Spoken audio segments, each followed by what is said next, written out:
The children of Sci Prime were dying, and the galaxy did not care. Captain Lyra Okonkwo stood on the bridge of the UES Defiance and watched the planet turn slowly beneath her. A world of golden forests and silver rivers, beautiful in every way that mattered, and cursed in the one way that sealed its fate. It sat on top of the largest deposit of Nexium ever discovered, and the Galactic Council wanted every last grain of it. She had been a soldier for 22 years, had served the Terran Commonwealth with everything she had, and in all that time, she had never once disobeyed a direct order. Until now. "Captain, we are crossing into the quarantine zone," her first officer said quietly, his voice tight with the understanding that what they were doing could end their careers or their lives, or both. "I know," Lyra said, and she did not look away from the planet below. Somewhere down there, in a makeshift medical camp hidden beneath the canopy of those golden trees, Dr. Marin Solvik was already at work. She had been there for 3 months, smuggling medicines and gene therapies past the Council blockade, with nothing but a cargo shuttle and a heart that refused to accept the slow murder of an entire species.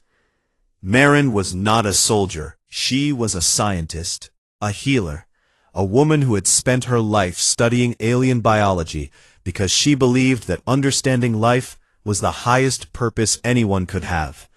And when the plague came to Sethari Prime, when the Council declared quarantine and pulled every aid ship out of orbit, she had looked at the numbers and understood exactly what was happening. The plague was not natural. She could not prove it yet, not completely, but the genetic markers were too clean, the mutation rate too precise, the way it targeted only Sethari biology too perfect. Someone had designed this disease, and someone had released it on a world full of people who had not yet even discovered spaceflight. People who looked up at the stars with wonder, and had no idea that the beings who lived among those stars had decided they were worth less than the minerals beneath their feet. So Marin had stolen a shuttle, filled it with every medicine she could carry, and flown straight into the pile. Quarantine zone, because she was not the kind of woman who could watch a genocide and do nothing about it. And then there was Raya. Lieutenant Raya Vasquez was 26 years old, the youngest intelligence operative in the Terran Commonwealth. And she had spent the last year embedded inside the Council's own communication networks, feeding critical information back to Marin and Lyra. Patrol schedules, blockade rotations, sensor gaps.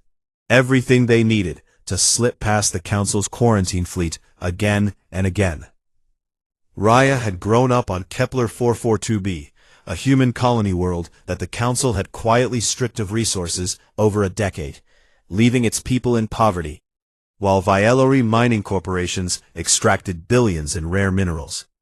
She had watched her mother work herself to death in a factory that produced parts for ships her family could never afford to ride. And she had sworn that she would never let it happen to anyone else. Together, the three of them had saved over 1 million Sethari lives in the past year. Lyra provided the military escort, using the Defiance to draw patrols away from Marin's supply runs. Marin treated the sick and trained Sethari healers to continue the work when she was not there. And Raya made sure they always knew where the enemy was looking.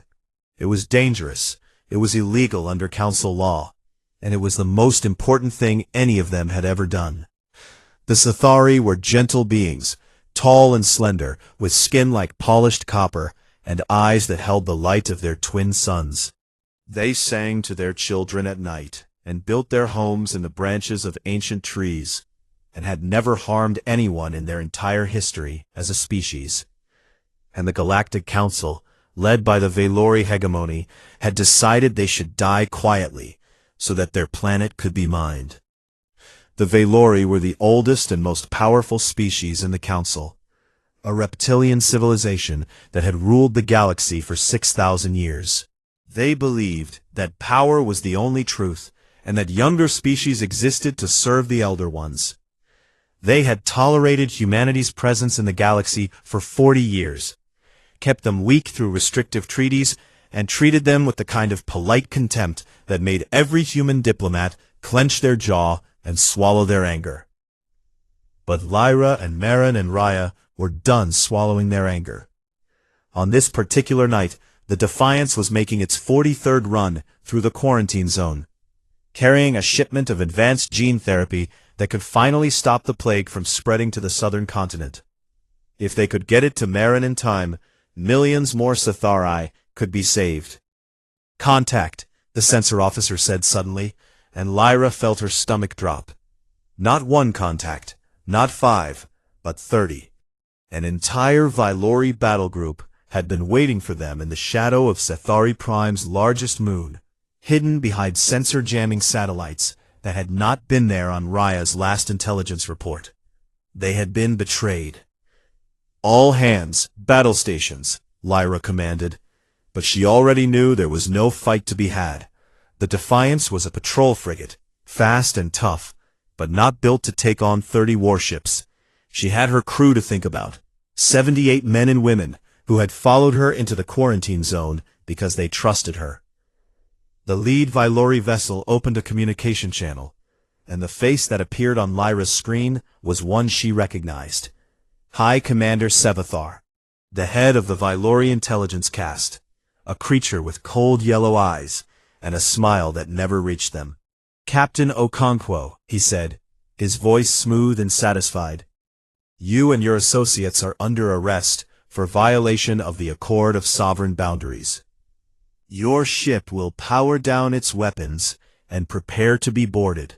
Resistance will result in the destruction of your vessel and the deaths of everyone aboard." Lyra looked at that face and thought of the Sethari children she had seen on her last visit to the surface, the way they laughed and reached up to touch her hair, because they had never seen anything like it, the way their mothers had wept with gratitude when Marin showed them that the medicine was working. She thought about fighting, about going down in a blaze of glory that would make a wonderful story and accomplish absolutely nothing. She thought about her crew. "Power down weapons," she said quietly, and the bridge fell silent around her. On the surface of Sethari Prime, Marin heard the news through her hidden comlink, and walked out of the medical tent to look up at the sky. She did not run, did not try to hide, because she knew that the Vylori would burn the camp and everyone in it if she did not surrender herself. She kissed the forehead of a sleeping Sethari child and walked toward the landing zone where the Vylori shuttles were already descending. And in a dark room, on a council station 3 systems away, Raya Vasquez erased every file, destroyed every device, and then sat down and waited for the knock on her door. She could have run. She had 3 escape routes prepared and enough false identities to disappear forever. But if she ran, the Vylori would use her absence as proof that humanity's entire intelligence network was a hostile operation, and the consequences for Earth would be catastrophic. So she stayed. 3 women, captured on the same night, for the crime of saving lives that the galaxy had decided were not worth saving. The Galactic Council announced the arrests with great ceremony, calling it a triumph of law and order, a necessary correction of human arrogance and disregard for galactic sovereignty. The Terran Commonwealth filed formal objections and demanded the women's release. But the Council invoked the Accord of Sovereign Boundaries, an ancient law that carried the death penalty for violations. And suddenly the diplomats were very quiet, and the politicians were very careful, and the people of Earth were very, very angry. In a Vylori prison station orbiting the Council capital, the 3 women were held in separate cells with energy barriers instead of walls, transparent so that the guards could watch them at all times. It was meant to humiliate them, to strip away their dignity. But Lyra stood straight, and Marin meditated calmly, and Raya did push-ups in her cell while whistling old Earth songs. On the last night before they were transferred to the judiciary station for trial, a guard walked past Lyra's cell and she called out to him. "You should have just let us go," she said. The guard laughed, a cold hissing sound that the Valori made when they found something amusing, and he kept walking without looking back. He did not understand what she meant, because he thought she was begging. She was not begging. She was warning him. The trial was never meant to be fair, and everyone in the galaxy knew it. The Council Judiciary Spire hung in orbit above the Valori homeworld, like a blade made of glass and light. A structure so massive that it cast a shadow visible from the surface below. It had been built 3,000 years ago to show the galaxy that the Council's justice was grand and absolute and beyond question. And for 3,000 years, no species had ever dared to challenge that claim. Until now. The courtroom at the heart of the spire was a vast circular chamber, with seating for representatives of all 32 council species, tiered in rows that rose toward a domed ceiling painted with murals depicting the great moments of galactic civilization. Every seat was filled, every camera was broadcasting, and 3,000 star systems watched as 3 human women were led into the center of the room in energy shackles that glowed blue against their skin. Lyra walked first, back straight, her dark eyes scanning the room with the calm assessment of a soldier entering hostile territory. Marin walked beside her, smaller and quieter, her hands steady despite the weight of the shackles. And Raya walked last, the youngest of them, her jaw set and her gaze burning with a fury she did not bother to hide. The judge was a Valori elder named Counselor Harith, a creature so old that his scales had faded to the color of ash. He had presided over more than 100 trials in this chamber, and had never once delivered a verdict of innocent. The prosecution was led by 3 Valori legal scholars who had been preparing their case for months, while Earth's legal delegation had been given exactly 72 hours to review the charges and prepare a defense. The jury was composed of 12 representatives from the elder species, hand-selected by the Valori. There were no humans, no neutral observers, no members of any species that had ever expressed sympathy for humanity. The outcome had been decided before the first word was spoken, and everyone in the room knew it, and everyone watching from across the galaxy knew it too. But the council wanted a show, and a show was what they would get. The prosecution spoke first, laying out the charges with the precision of a species that had perfected the art of making cruelty sound reasonable. The 3 accused had violated the accord of sovereign boundaries, they said. They had crossed a lawful quarantine zone, smuggled contraband materials to a restricted world, and compromised the biological containment protocols that protected the wider galaxy from contamination. They made it sound so clean, so logical, so necessary. They did not mention the dying children, the engineered plague, the Nexium deposits that made Cathari Prime worth more dead than alive. Then it was time for the accused to speak, and the galaxy held its breath. Dr. Marin Solvik stood first. She was a small woman with gray-streaked hair, and the kind of quiet voice that made people lean forward to listen. And when she spoke, she did not talk about herself, or her freedom, or her fear. She talked about the plague. "I have studied the pathogen that is killing the Cathari people," she said, her voice carrying clearly through the chamber's acoustic systems. "And I can tell you with scientific certainty that this disease was not natural. The genetic structure is too precise, the protein markers too specific. The way it targets Cathari cellular biology while leaving every other known species completely unharmed is not something that evolution produces. It is something that a laboratory produces." She held up a data tablet and projected her findings into the air above the courtroom. Molecular diagrams, mutation analysis, comparison charts showing the plague's genetic fingerprints alongside known bioweapon design patterns.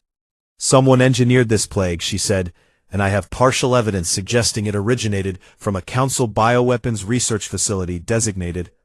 This testimony is stricken from the record. Judge Harith interrupted, his ancient voice cutting through the chamber like a blade. The accused is here to address the charges against her, not to spread unsubstantiated conspiracy theories. Continue with relevant testimony only. Marin looked at him for a long moment, and then she looked directly into the nearest camera, directly into the eyes of every being watching across the galaxy. I went to Sci-Fi Prime because people were dying, she said simply. I am a doctor. That is what doctors do. She sat down. Lieutenant Raya Vasquez stood next, and where Marin had been calm, Raya was fire. She was young and angry, and she had spent a year inside the Council's own intelligence networks, and she knew exactly where the bodies were buried. You want to talk about violations, she said, and her voice was sharp enough to cut glass. Let me tell you about violations. In the last 20 years, the Council's Intelligence Division has conducted 47 covert operations against human colony worlds. They have destabilized our economies, sabotaged our infrastructure, and poisoned our political systems. On Kepler 442b alone, Council-backed corporate exploitation led to conditions that killed 40,000 human settlers, including my mother. She began naming names: Valori intelligence officers, Council bureaucrats, corporate executives, dates, operations, SIL numbers. She had memorized everything, because she knew they would take her data away. I have the records, she said. I have the communications. I have the... Her microphone went dead. Judge Harath had cut it with a wave of his hand, and 2 guards stepped forward to escort Rhea back to her seat. She kept talking, even without the microphone, her lips moving, her eyes locked on the judge, and everyone watching could see exactly what she was saying, even if they could not hear it. Then it was Lyra's turn. Captain Lyra Okonkwo stood and walked to the center of the chamber, and said nothing. She stood there in silence, as seconds turned into minutes, and the courtroom grew restless, and the judge shifted uncomfortably, and the cameras kept rolling. She stood there, and she looked at each member of the jury one by one, meeting their eyes with hers, and most of them looked away. When the judge finally demanded that she speak or forfeit her time, Lyra looked at him with an expression that was not anger or fear or defiance, but something far more dangerous. It was pity. I saved lives, she said, and her voice was the quietest sound in the room, but every soul heard it. That is not a crime in any civilization worth surviving. She turned and walked back to her seat, without another word. The jury deliberated for 11 minutes. It was the shortest deliberation in the history of the judiciary spire, and everyone knew what it meant. Guilty on all counts. Sentence: public execution by neural dissolution. Neural dissolution was a method the Valori had invented specifically to make an example of their enemies. It did not simply kill, it unmade, dissolving the body from the extremities inward over the course of several agonizing minutes, while the mind remained conscious until the very end. The council called it painless, but the science said otherwise. And choosing it for 3 women who had saved over 1 million lives was not justice. It was a message. When the sentence was announced, Earth erupted, riots broke out on 14 colony worlds, and the Commonwealth Parliament convened an emergency session, and diplomats begged the council for mercy. The Valori High Speaker, a towering figure named Sorvath, who had ruled the hegemony for 30 years, responded with a single transmission that was broadcast to every human world simultaneously. The sentence is the mercy. Be grateful we did not extend it to your species. A rescue mission was proposed in secret. Terran naval intelligence had a plan, a team, a narrow window of opportunity. But somehow the plan was leaked, and the Valori tripled the guard around the prison station, and the window closed, and there was nothing left to do but watch. The execution was broadcast live to the entire galaxy. The 3 women were brought to an open platform at the top of the judiciary spire, surrounded by guards and cameras and the vast emptiness of space. They were unchained for the execution because the Valori wanted the galaxy to see that these humans were free to move, free to beg, free to grovel. They expected groveling. They did not get it. Lyra and Marin and Rhea walked out together, side by side, their backs straight and their heads high. And when they reached the center of the platform, they stopped and turned to face each other. And they held hands. 3 women standing in a small circle with the stars behind them, and death in front of them, and not a trace of fear on any of their faces. Marin leaned close to Rhea and whispered something that the microphones did not catch and that no one would ever know. Rhea smiled, the kind of smile that a person makes when they hear something true, and she squeezed Marin's hand tighter. Lyra began to hum. It was an old Earth lullaby, a melody that human mothers had sung to their children for centuries. And in the silence of that platform above the Valori homeworld, it was the most human sound that had ever been heard in alien space. The dissolution began. 1.4 billion humans watched them die, watched the light consume them slowly, watched them hold hands until there were no hands left to hold, watched the last flicker of Lyra's eyes as the lullaby finally stopped. And then there was silence.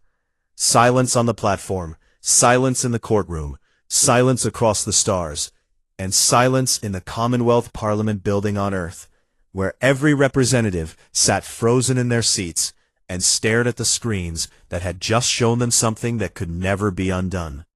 Prime Minister Elias Drummond stood. He was 63 years old, a former diplomat who had spent his career believing that patience and dialogue could solve anything. He looked old now, older than his years, as if something inside him had been dissolved too. The chamber waited. "Recall every ambassador," he said, and his voice was quiet, but it carried to every corner of the room. "Close every embassy. Bring our people home." He paused, and when he spoke again, there was something in his voice that no one had ever heard before.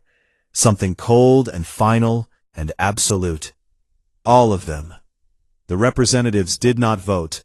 They did not debate. They simply stood, one by one, until every single member of the Terran Commonwealth Parliament was on their feet in unanimous agreement. Somewhere far away, in the cold space above the Valori homeworld, the platform where 3 women had died was already being cleaned, the cameras were being packed away, and the guards were returning to their posts. The Valori High Speaker poured himself a drink and smiled, because he believed that the matter was settled. He had no idea what he had just started.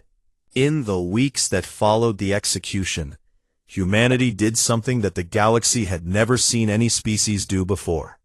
It simply vanished. Not in chaos, not in panic, not in the scattered retreat of a broken people, but in the calm and methodical silence of a species that had made a decision, and intended to carry it out with absolute precision. They called it the withdrawal, and it began within hours of Prime Minister Drummond's order. Every human ambassador packed their belongings and walked out of every council embassy on every world without a word of explanation. Every human trader closed their shop and loaded their cargo and flew home. Every human worker, engineer, teacher, and scientist in council space received the same encrypted message on the same day. Come home now. No exceptions, no delays. Within 2 weeks there was not a single human being left in council space. Trade agreements worth trillions of credits were voided overnight. Communication channels that had been open for 40 years went dark. The border of Terran space, which had always been a loose and friendly thing, with ships passing back and forth freely, was sealed with automated defense platforms that appeared as if from nowhere, rows of silent weapons hanging in the void, broadcasting a single repeating message in every council language. Terran space is closed. Do not approach. The Galactic Council watched all of this with a mixture of confusion and amusement.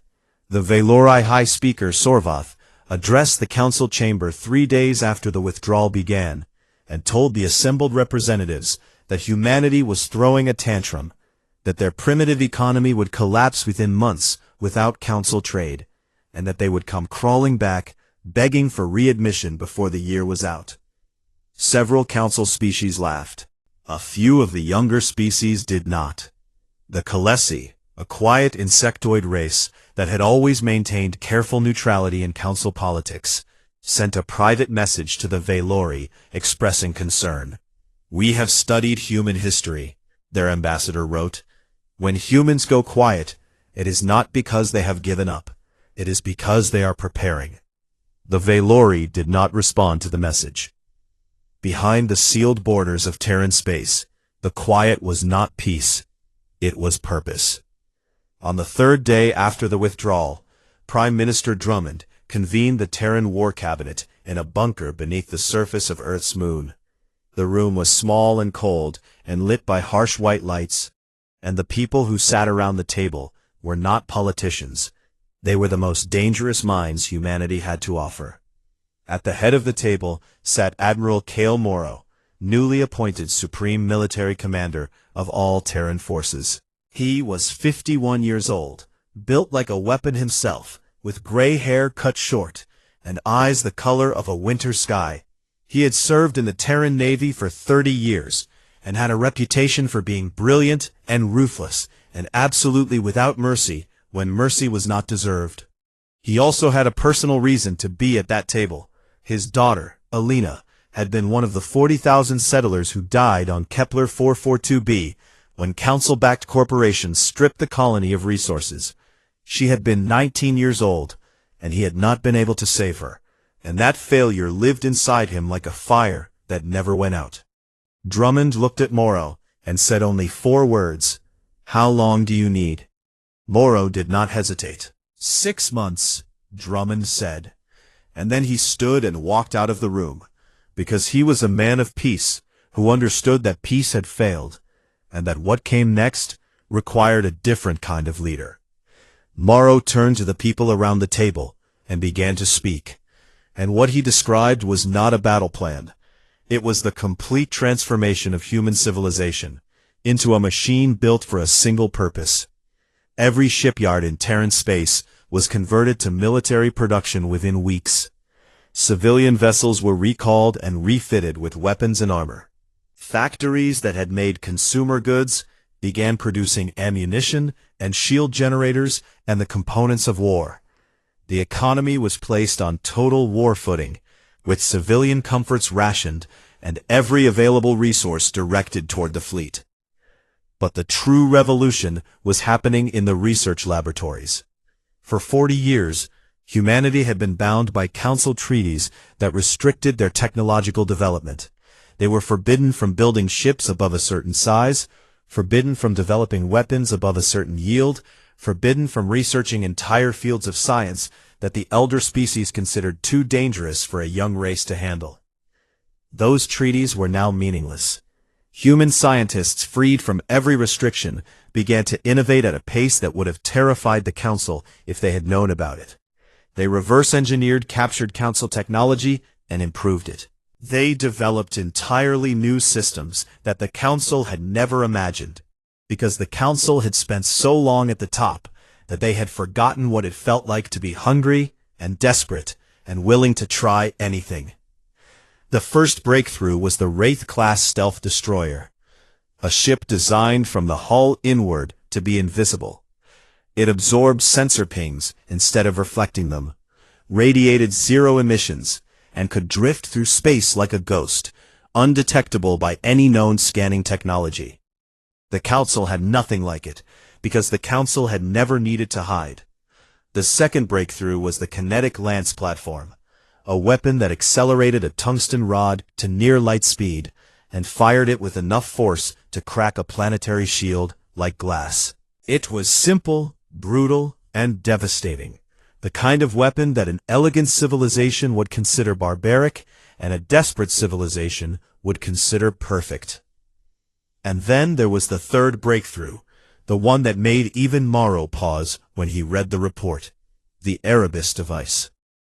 The Erebus device was a targeted dark energy pulse weapon that could destabilize a star's corona, causing it to expand and cool rapidly until the entire solar system became uninhabitable. It did not destroy planets, did not crack worlds, or vaporize oceans. but it killed every living thing in a star system as surely as any bomb. Just slowly, through cold and darkness instead of fire. The Council had banned this type of weapon 1,000 years ago, believing that no species would ever be insane enough to build one. They had clearly never met a species that had been forced to watch 3 of its daughters die on live broadcast.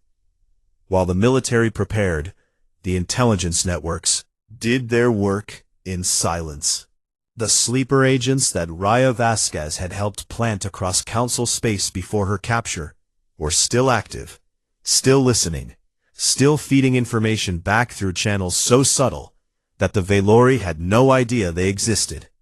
Patrol routes, fleet positions, supply schedules, political tensions between Council species, all of it flowing back to Earth in a constant stream of data that Moro's analysts turned into strategy. And something else was happening too. Something unexpected and beautiful. The Sathari made contact. They reached out through a hidden communication channel that Marin had established during her time on their world. A channel so well concealed that even the Velori blockade had not found it. The message was simple, and it came from the Sathari elders, the leaders of a species that had never been to space and had only recently learned that they were not alone in the universe.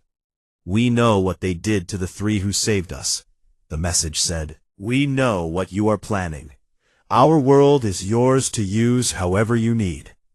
We owe you a debt that can never be repaid, and we will stand with you until the stars themselves go dark." Morrow read the message 3 times, and then he forwarded it to every ship in the fleet. Other species began reaching out too, quietly, carefully, through back channels and encrypted messages. The junior races of the Council, the ones who had been bullied and exploited and kept in their place for centuries, could sense what was coming, and they wanted humanity to know that when the time came, they would not stand in the way. On Earth's moon, construction crews worked around the clock to build a monument that could be seen from the planet's surface. 3 towering statues carved from lunar stone, each one 100 meters tall, depicting the faces of Lyra Okonkwo, Marin Solvik, and Raya Vasquez. The memorial was called the Triptych, and it was lit so brightly that it became a new point of light in Earth's night sky. Every warship that rolled out of the shipyards was christened with a fragment of the heroine's final words. The TNS, not a crime. The TNS, worth surviving. The TNS, what doctors do. And every crew member carried a small token with 3 names engraved on it. Because this war was not about territory or resources or power. It was about 3 women who had saved a world and been murdered for it. 6 months after the withdrawal, the fleet was ready. 4,000 warships, hidden in the dark spaces between stars, crewed by men and women who had volunteered knowing exactly what they were signing up for. The largest military force humanity had ever assembled, built in secret, fueled by grief, and aimed like a spear at the heart of the galaxy. Admiral Morrow stood on the bridge of the flagship, the TNS Okonkwo, a dreadnought 3 kilometers long, bristling with weapons that the Council did not know existed. The bridge was quiet, the crew focused, the stars steady and cold beyond the viewports. He picked up the fleet-wide communication channel and spoke, and his voice reached every ship, every crew member, every soul who wore the uniform. "They killed 3 women who saved lives," he said. "They called it justice. They called us weak." He paused, and in the silence, 4,000 ships waited. Show them what weak looks like. The fleet moved as one, and the stars swallowed them whole, and the galaxy had no idea what was coming. Humanity did not declare war. War, after all, was something civilized species announced with formal documents and diplomatic ceremonies, with declarations read aloud in grand chambers, while cameras broadcast the solemnity of the occasion to a watching galaxy. Humanity did not do any of that. Instead, things simply began to break. It started with the FTL relay stations, the massive communication hubs that connected every corner of Council space and allowed information to travel faster than light. On a single night, 14 of them went dark simultaneously, scattered across 7 different sectors, each one suffering what appeared to be a catastrophic system failure. The Council's engineers investigated and found nothing. No bombs, no damage, no evidence of sabotage. The stations had simply stopped working, as if some invisible hand had reached inside their most critical systems and switched them off. 3 days later, a Valori military shipyard in the Carith Nebula exploded. The official report called it an industrial accident, a fuel containment failure, the kind of thing that happened when safety protocols were not properly followed. Except that this particular shipyard had a perfect safety record stretching back 400 years. A week after that, a Council supply convoy carrying weapons and provisions to the border fleet vanished. 42 ships, gone without a trace, without a distress signal, without a single piece of debris left behind, as if the void itself had opened up and swallowed them whole. The Council blamed pirates, then internal sabotage, then each other. The Valori accused the Kalesi of harboring dissidents. The Kalesi pointed fingers at the Drothani. The Drothani accused the Valori of incompetence. And all the while, more relay stations went dark, and more supply lines were severed, and more shipyards suffered mysterious catastrophic failures.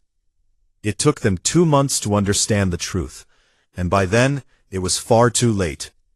The Wraith-class destroyers had been inside Council space the entire time, slipping past sensor networks like shadows through fog, striking with surgical precision and vanishing before anyone could respond. The Council's detection technology was advanced by galactic standards, but it had been designed to find ships that behaved like ships. The Wraiths did not behave like ships. They behaved like ghosts, and you cannot catch what you cannot see. By the time High Speaker Sorvath stood before the Council chamber and finally said the word humans, 30% of the Council's logistical network was gone, not damaged, not weakened, but erased, as if it had never existed at all. And then the real war began. The Terran fleet emerged from dark space on a single day, simultaneously, across 9 fronts. 4,000 warships, appearing out of nothing, like a fist closing around the throat of the galaxy. Each fleet positioned at a critical junction of Council space, with mathematical precision that spoke of months of intelligence gathering and planning so detailed that it bordered on prophecy. The Council had never seen anything like it. Their wars had always been slow and ritualistic, formal affairs between individual species that followed ancient rules of engagement. There were protocols for challenging your enemy, protocols for accepting or declining battle, protocols for the treatment of prisoners and the duration of sieges, and the conditions under which surrender was honorable. Humanity had no interest in protocols. They hit hard, they hit fast, and they did not stop. The first major engagement was the Battle of Nexus Gate, a critical choke point that controlled access to the inner systems of Council space. The Valori had stationed 200 warships there, a massive defensive fleet built around 3 dreadnoughts that were each the size of a small city. They expected humanity to approach cautiously, to probe their defenses, to follow the established patterns of galactic warfare. Instead, 80 Terran vessels dropped out of FTL at point-blank range and opened fire with kinetic lances before the Valori shields were fully raised. The kinetic lance was a weapon that the Council considered barbaric. It was nothing more than a metal rod accelerated to near-light speed, a brute force solution that lacked the elegance of plasma cannons or the sophistication of graviton beams. But elegance does not win battles, and sophistication does not punch holes through 3 meters of reinforced hull plating. The Valori dreadnoughts were beautiful ships, designed by artists as much as engineers, with graceful curves and shimmering hulls that caught the light of distant stars. Kinetic lances, tore through them as if they were made of paper. The battle lasted 47 minutes. When it was over, 168 Valori ships were destroyed or disabled, and the Terran fleet had lost 11. The survivors retreated in disarray, broadcasting warnings that were equal parts tactical report and raw terror. "They are insane," one Valori captain transmitted before his ship went dark. "They fly directly into our weapons range. They do not care if they are hit. Their ships are built to absorb damage that would destroy any civilized vessel. They are not soldiers. They are something else entirely." Admiral Morrow received this transmission on the bridge of the TNS Okonkwo and allowed himself a small, cold smile. The Council had spent 6,000 years building ships that were beautiful and impressive and designed to win wars against opponents who fought by the same rules. Humanity had spent 6 months building ships that were ugly and brutal, and designed to win wars against opponents who had killed 3 innocent women on live broadcast. Beauty had never been the point. The victories came quickly after Nexus Gate. The Terran fleet swept through Council space like a fire through dry grass, taking system after system, dismantling defensive positions that had stood for centuries in a matter of hours. The Council scrambled to respond, assembling combined fleets from multiple species, but the coalition was fractured by centuries of political infighting, and species that had never fought together could not coordinate effectively against an enemy that moved with a single unified purpose: publication. Then came the moment that broke the Valori's spirit, the siege of Valori Prime. The Terran fleet arrived at the Valori homeworld with 500 ships and took up positions around the planet in a perfect sphere of steel and fury. Every weapon pointed inward, every sensor locked on the surface below, every communication channel broadcasting on every frequency, so that every Valori citizen could hear what came next. Admiral Morrow opened a channel to the planetary government. "This is Admiral Kale Morrow of the Terran Commonwealth. You have one opportunity to open negotiations for a ceasefire." High Speaker Sorvath appeared on the screen, and despite the fear in his yellow eyes, he summoned enough pride to respond with the same words he had used after the execution. "Be grateful," he hissed. Morrow closed the channel without responding, and then he gave the order that changed everything.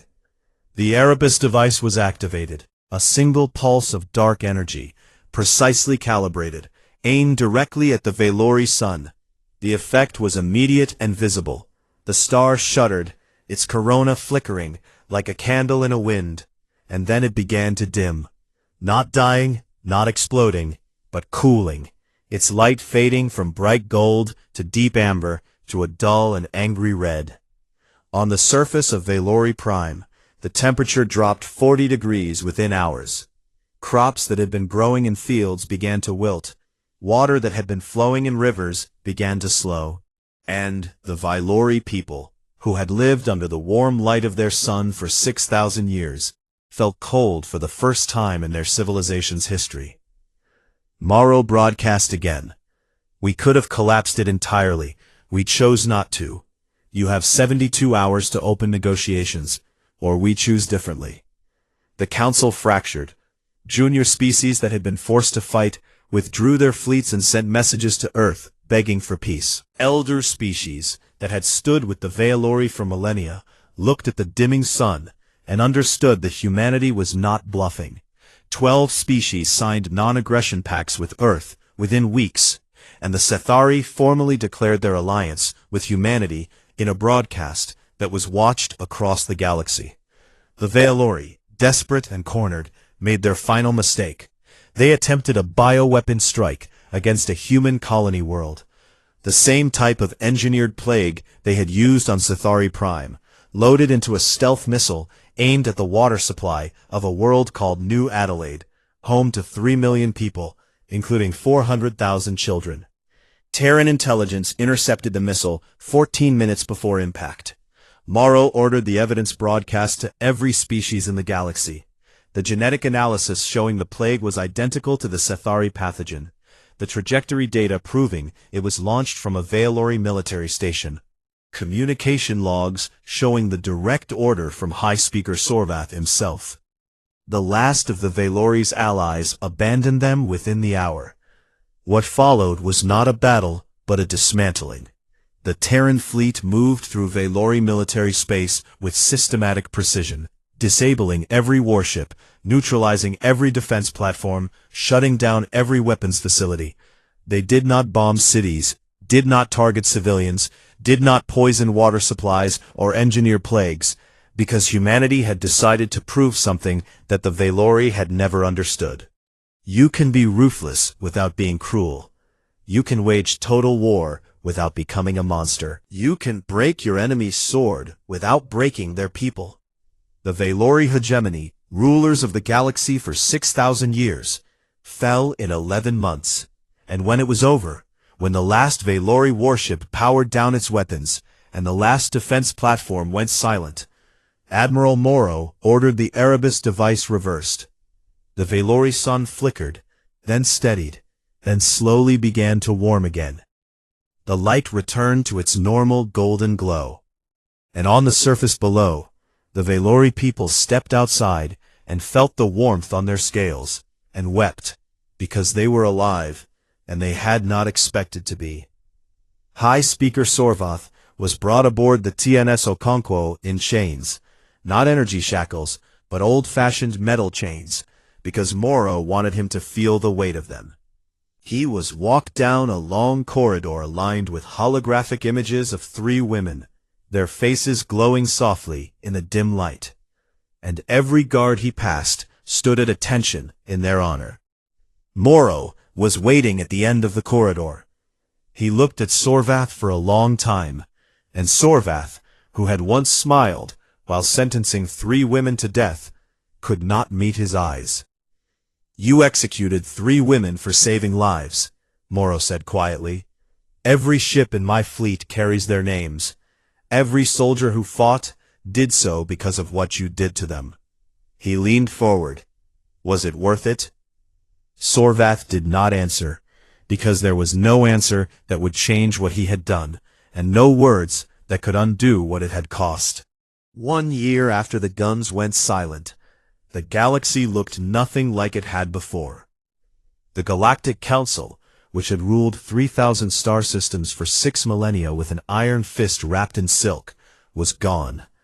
Not destroyed in a single dramatic moment, but dissolved piece by piece, as species after species withdrew their membership, and the ancient institution crumbled under the weight of its own corruption, like a building whose foundation had been rotting for centuries. In its place, something new was being built. They called it the Galactic Compact, and it was born in a conference hall on a neutral station orbiting a quiet yellow star, far from any homeworld. Representatives from 47 species gathered there, more than the old council had ever included, because the compact had no concept of elder and junior species. Every world that sent a representative was given an equal voice, an equal vote, and an equal seat at the table. Humanity had written the founding charter, and it was a document unlike anything the galaxy had ever seen. The first article established equal representation. No species would ever again be classified as lesser or greater, based on the age of their civilization or the size of their fleet. The second article codified the protection of pre-spaceflight civilizations, declaring that any species that had not yet reached the stars was to be left in peace, their worlds off-limits to exploitation, their peoples shielded from the kind of calculated genocide that had been inflicted on the Cathari. The third article created an absolute and permanent ban on engineered bioweapons, with enforcement mechanisms that had real teeth and real consequences. And the fourth article guaranteed the right of any species to provide humanitarian aid to any world in crisis, regardless of borders or quarantine zones, because no government should ever again have the power to let people die for profit. It was not a perfect document. No document ever is, but it was honest and it was clear, and it said to the galaxy, "We can be better than what we were." The question of what to do with the Vialori had been the most difficult of all. There were voices within humanity that called for harsh punishment, for the dismantling of Vialori civilization, the way the Vialori had tried to dismantle the Sethari. Those voices were loud, and their anger was real, born from the memory of 3 women dying on live broadcast, and the knowledge that the species responsible had shown no remorse until it had a fleet in orbit and a dimming sun overhead. But Prime Minister Drummond and Admiral Morrow stood together on this point, and they stood. "We did not fight this war to become them," Drummond told the Terran Parliament in a session that was broadcast to the fleet. "If we destroy the Valori people for the crimes of their leaders, we prove that their view of the universe was right all along, that power is the only truth, and that the strong exist to crush the weak. I refuse to prove them right. I refuse to let our grief turn us into the thing we fought to destroy." Morrow, who had spent 11 months waging the most devastating military campaign in galactic history, nodded once. He was a man who understood violence better than almost anyone alive, and precisely because of that understanding, he knew where violence had to stop. The Valori were not destroyed. Instead, they faced a truth and reparations process, a long, painful public accounting of what their government had done, not just to humanity and the Sethari, but to dozens of species over thousands of years. Valori citizens were forced to confront the reality that their prosperity had been built on the suffering of others, that their beautiful cities and elegant ships and proud culture had been funded by exploitation and maintained through fear. It was harder than a bombing campaign, and it cut deeper, and it would take generations to heal. Individual war criminals were tried before an independent tribunal composed of representatives from 12 species. High Speaker Sorvath was found guilty of crimes against sentient life and sentenced to life imprisonment. He would spend his remaining years in a cell on a prison station orbiting a cold and distant star, with nothing to do but remember the choices he had made. Judge Harath, who had presided over the trial of the 3 heroines and struck Marin's testimony from the record, was found guilty of obstruction of justice and complicity in genocide. The intelligence officers who had engineered the Sethari plague were found guilty of bioweapons development and deployment against a defenseless population. The corporate executives, who had profited from the planned mining of Sethari Prime, were found guilty of conspiracy. Justice was slow and methodical and sometimes unsatisfying, but it was real, and it was fair, and it was witnessed by the entire galaxy. The Valori people were allowed to rebuild. Their military was stripped to a defensive force, their intelligence apparatus dismantled, their bioweapons research destroyed.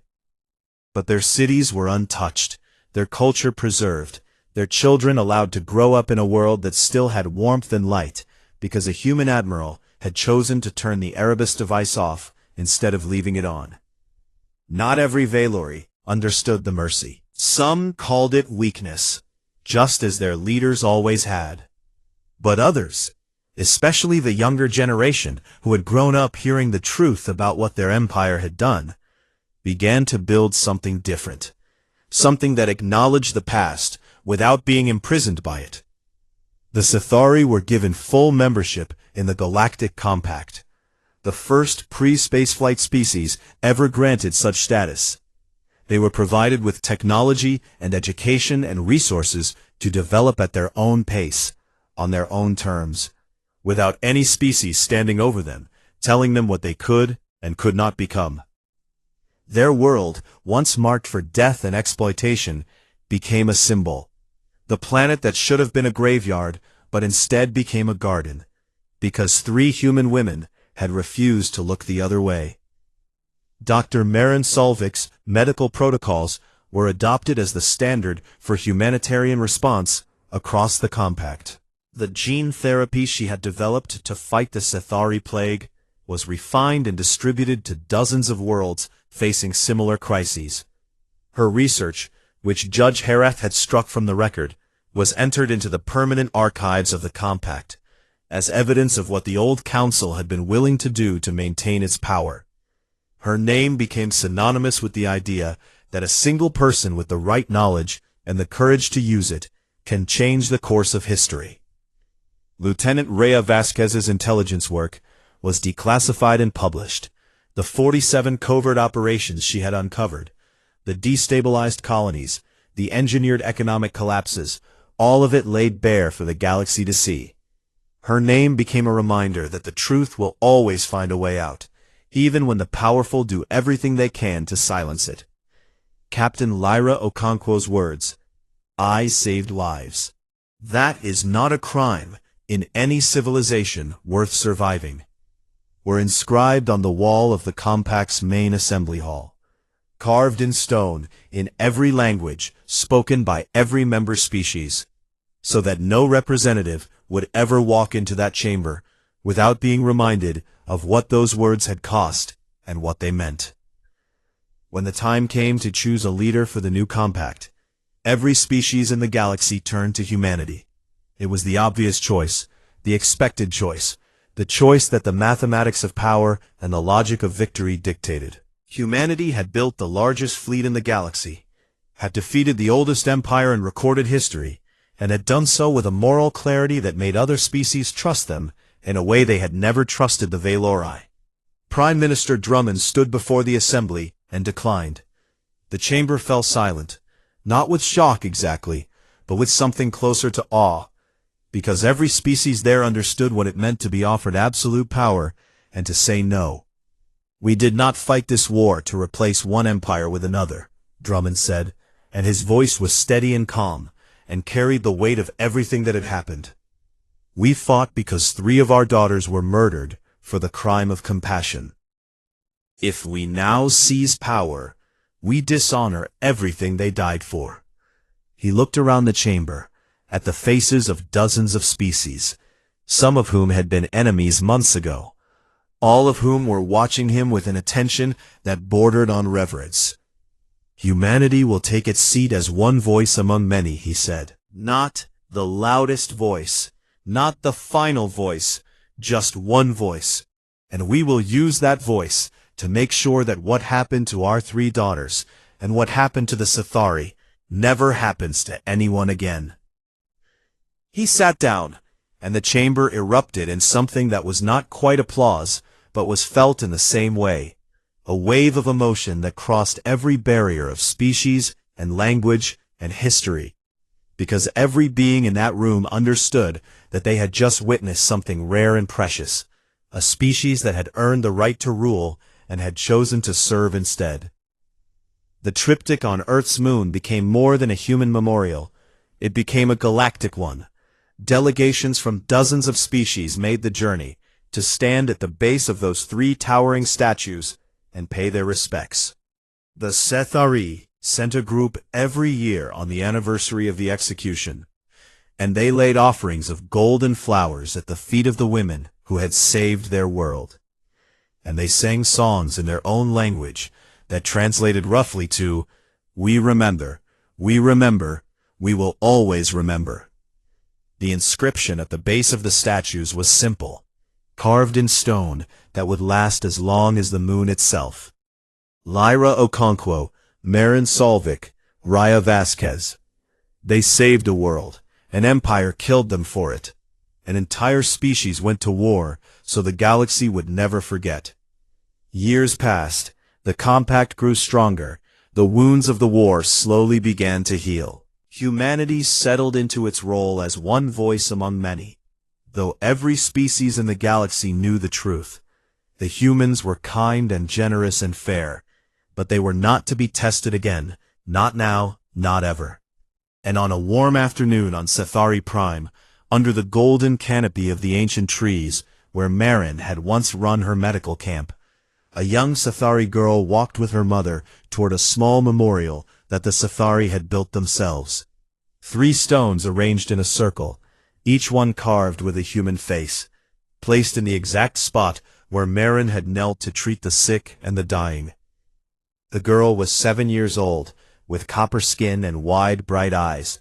and she had heard stories about the three humans all her life, but she had never fully understood why everyone spoke about them with such tenderness, such grief, such gratitude. She looked up at the three carved faces and tugged her mother's hand. "Who were they?" she asked. Her mother knelt beside her, brushed the girl's hair from her forehead, and looked at the stones with eyes that held both sadness and something warmer than sadness. "They were humans," she said softly. "They came to our world when no one else would. They healed us when the galaxy wanted us to die." The girl looked up at the stones again, at the three faces gazing out toward the sky, with expressions that the Sithari artist had carved, to look not fierce or proud, but gentle, as if the three women were still watching over the world they had given everything to protect. "Were they warriors?" the girl asked. Her mother smiled, and it was the kind of smile that holds 1,000 years of history in its curve. "They were something better," she said. "They were kind." The wind moved through the golden trees above them, carrying the sound of children laughing somewhere in the distance. Children who were alive, because three strangers from another world had looked at them and decided that their lives were worth more than any law or border or empire.